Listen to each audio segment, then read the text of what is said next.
Hello दोस्तों, नमः शिवाय। दोस्तों, 2025 आषाढ़ का महीना लग चुका है, जिसमें आपका चतुर्थी व्रत आने वाला है, जिसको कहते हैं गणेश चतुर्थी व्रत कृष्ण पक्ष का, जो कि 14 जून शनिवार 2025 को पड़ रहा है। सब प्रथम तो आपको गणेश चतुर्थी व्रत की बहुत बहुत शुभकामनाएं, बधाई।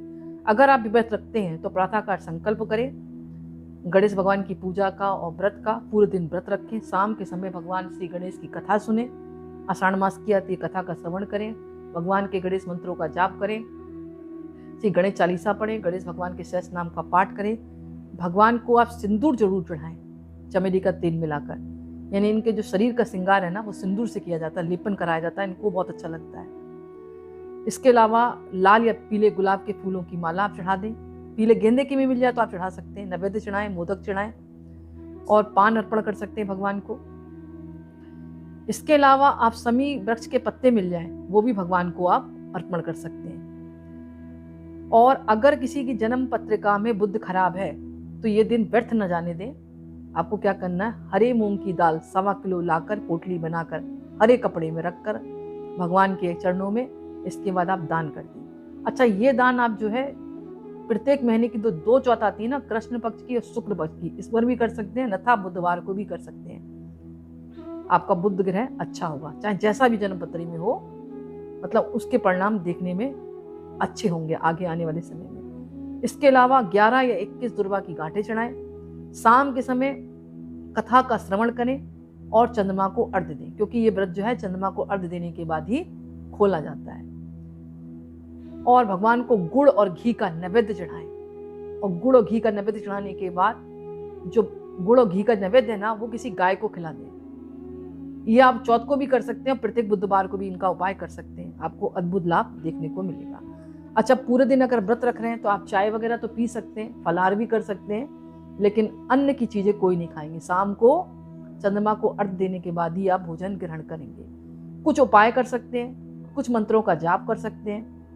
अब उपाय के तौर पर, जैसे आपकी वाणी प्रभावशाली नहीं है तो आप क्या कर सकते हैं, 11 केलों की माला लें या 5 केलों की माला लें, वो तो आपकी सामर्थ्य के आधार पर है। एक माला बनाएं, हो सके तो हरे धागे में बनाएं, और ये माला जो है गणेश मंदिर में जाकर गणेश भगवान को अर्पण कर दें। आपकी वाणी में सुधार होगा, वाणी प्रभावशाली होगी। जिसके सामने आप बोलेंगे वो मतलब आपकी वाणी को सुनकर, मतलब कहते हैं ना, मतलब सुनने में मतलब उसको अच्छी लगेगी, इतनी प्रभावशाली वाणी होगी आपकी। किसी के सामने बोलने में घबराहट होती, झिझक होती, तो वो दूर होगी। तो ये कार्य आप कर सकते हैं। चौथ वाले दिन ही कर सकते हैं आप, जो आ रही है अभी 14 जून 2025 शनिवार को, या फिर प्रत्येक बुधवार को ये काम करना चालू कर दें। आपको अद्भुत लाभ देखने को मिलेगा। आपकी वाणी में सुधार होगा, वो किसी के आगे झिझकते हैं वो नहीं होगा। इसके अलावा आप अगर कोई प्रतियोगी परीक्षा दे रहे हैं और आप चाहते हैं कि आपको सफलता मिले, तो एक मोली ले लें, बड़ी सी 1 मीटर की ले लें, 1.5 मीटर की ले लें, और उस मोली में आपको 7 गांठें लगानी है। अब इसका प्रोसीजर क्या रहेगा, जैसे एक गांठ लगाई, जय गणेश काटो कलेश, फिर दूसरी गांठ लगाई, जय गणेश काटो कलेश, ऐसे 7 गांठें लगानी है। और ये धागा तैयार हो गया, इसको भगवान गणेश जी के चरणों में रख दें और वहीं पर बैठकर श्री गणेश चालीसा पढ़ें, गणेश जी के मंत्रों का जाप करें।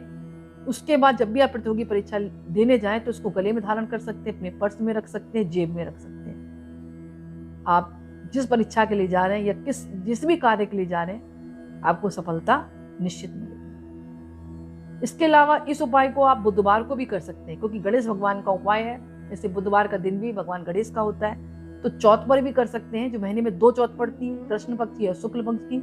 इसके अलावा बुधवार को भी उपाय करते हैं तो भगवान श्री गणेश की कृपा से आपके कार्य जरूर पूर्ण होंगे। इसके अलावा बुधवार को या चौथ वाले दिन आप 4 सूखे जटा वाले नारियल ले लें। 4 सूखे जटा वाले नारियल, इनकी एक माला बना लें। अब माला कैसे बनाएंगे, बांध देंगे इनको और जाके गणेश मंदिर में आप चढ़ा देंगे। आपके कार्यों में जो भी विघ्न बाधाएं आ रही हैं वो शीघ्र दूर होंगी और आपकी मनोकामना पूर्ण होगी। एक कार्य और कर सकते हैं, जैसे आप भगवान गणेश के मंदिर में बैठे हैं और आपने व्रत किया है, तो ओम गंग गणपते नमः, ओम गंग गणपते नमः 108 बार आपको पढ़नी है। 3 माला ऐसे जाप करनी है। भगवान गणेश की कृपा से आपके सारे काम संपन्न होंगे।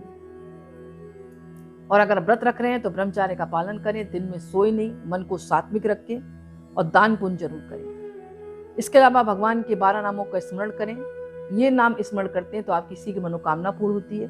जैसे ओम सुमुखाय नमः, ओम दिग्दंताय नमः, ओम कपिलाय नमः, ओम गजकड़क नमः, ओम लंबोदर नमः, ओम विकटाय नमः, ओम विघ्नाशाय नमः, ओम विनायक नमः, ओम धूमकेतु नमः, ओम गणदक्षाय नमः, ओम भालचंद्राय नमः, ओम गजनाय नमः। ये गणेश चतुर्थी पर भी आप स्मरण कर सकते हैं, बुधवार को भी कर सकते हैं। यानी बुधवार का दिन भी गणेश भगवान का है, गणेश चतुर्थी का दिन भी भगवान का है। तो ये 12 नामों का स्मरण जो करता है, या लाल या पीले पेपर पर इनके नामों को लिखकर एक मोली से बांधकर भगवान गणेश के चरणों में रखने के बाद तिजोरी में स्थापित करता है, या जेब में रखता है, या बच्चे जहां पढ़ते हैं वहां पर रखता है। तो जिस फील्ड में आप रखेंगे उस फील्ड में जरूर सफलता मिलेगी। तो दोस्तों आज का वीडियो मैं ही समाप्त करती हूँ। पसंद आए तो लाइक करें, कमेंट्स में नमः शिवाय जरूर लिखें। बहुत बहुत धन्यवाद।